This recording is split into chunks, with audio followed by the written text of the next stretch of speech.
Karen stood in the grocery store checkout line, gripping the handle of her cart like it had personally wronged her. The holiday chaos was bad enough, but the sight of the man ahead of her, a middle-aged guy in a weathered flannel jacket, jeans and that hat, pushed her over the edge. The hat wasn't just a political statement to Karen. It was an affront to all decency. Bright red, emblazoned with "Make America Great Again," it seemed to glow under the harsh fluorescent lights, like a beacon of everything she loathed. Her fingers began tapping an impatient rhythm on her cart, and before she could stop herself, she muttered, "Unbelievable." The man turned slightly, his calm brown eyes meeting hers. "Excuse me?" His tone was polite, almost bemused, like he couldn't quite believe someone was this upset over his choice of headwear. Karen squared her shoulders, her voice low but firm. "Do you really think it's appropriate to wear that here? In public?" He blinked, his lips curving into a faint, courteous smile. "It's just a hat, ma'am." Karen scoffed, her voice rising a notch. "Just a hat? That hat represents hate, division, and ignorance. You might as well wave a flag saying, 'I don't care about decency.'" The man's expression didn't change. He calmly placed a carton of eggs on the conveyor belt, then met her gaze again. "I'm just here to buy groceries, ma'am, not start a debate." But Karen wasn't about to let it go. "Maybe you should think twice before flaunting that kind of rhetoric in a civilized place. Some of us actually care about the people around us." The checkout line fell silent.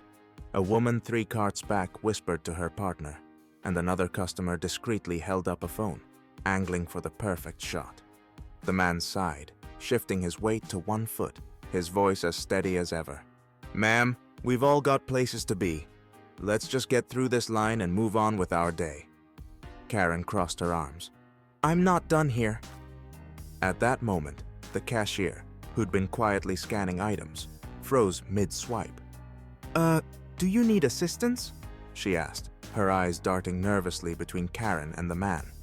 Karen didn't miss a beat. Yes, I do." She jabbed a finger toward the man. "I need someone to explain why people like him are allowed to walk around acting like they own the place." The cashier glanced at the man, who gave her a small reassuring nod, then back at Karen.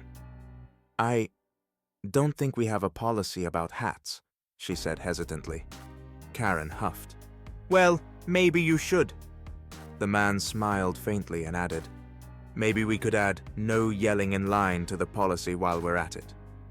A few chuckles rippled through the crowd, and Karen's face turned scarlet. She wasn't about to let him make her the punchline. "You think this is funny?" she snapped. He tilted his head slightly, his tone light.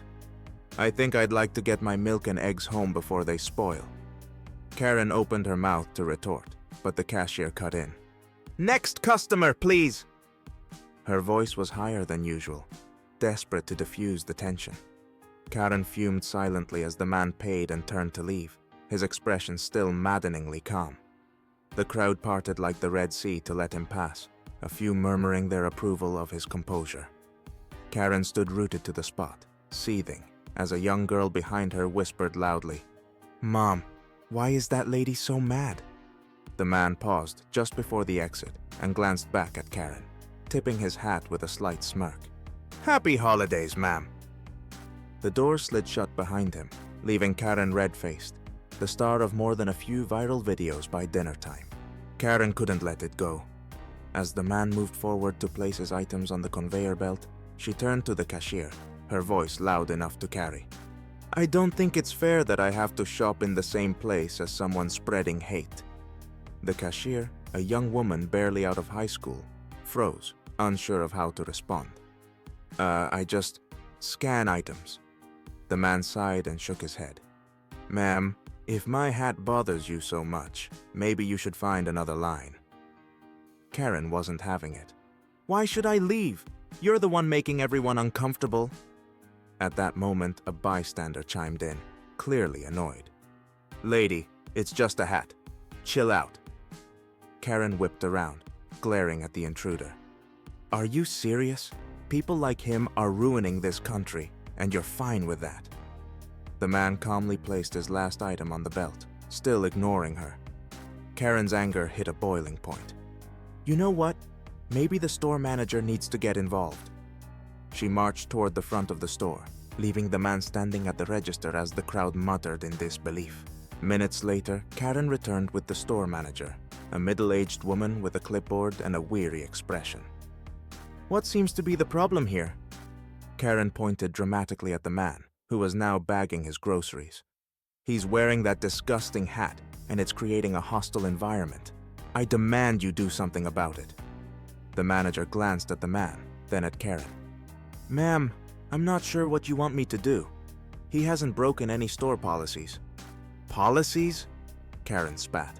What about common decency? People like him shouldn't be allowed to shop here. The man finally turned to the manager and offered a small smile. Thank you for your time, but I think I've got everything I need.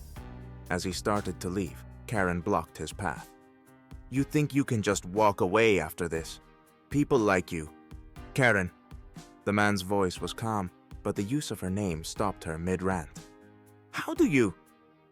At that moment, Karen's fiancé walked into the store, smiling broadly as he approached the man. There you are. Sorry I'm late. Karen's jaw dropped.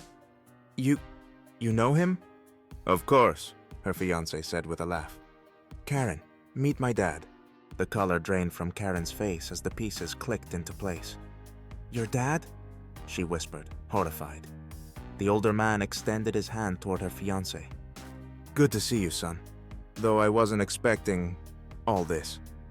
Karen's fiancé turned to her, his brow furrowed. What's going on here? Karen stammered, struggling to explain herself. I didn't realize.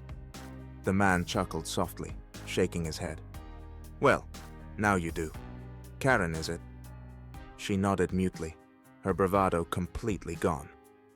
Karen, he continued, if you're going to join this family, you're going to need to learn a little tolerance, or at the very least, a little self-control. The crowd that had gathered snickered as Karen's fiancé turned to her, his expression a mix of confusion and disappointment. Karen, what did you do? Karen opened her mouth, but no words came out. She could feel the eyes of everyone in the store on her. The older man clapped his son on the shoulder. Let's go. We've got dinner plans. As the two men walked out of the store, Karen stood frozen in place, her cheeks burning with humiliation. The store manager sighed and returned to her duties, leaving Karen to deal with the weight of her actions. The videos of the incident went viral within hours, and Karen's reputation in the community never recovered. Meanwhile, her fiancé had some serious questions to ask about their future together. Sometimes, Karen realized too late, it's better to think before you act.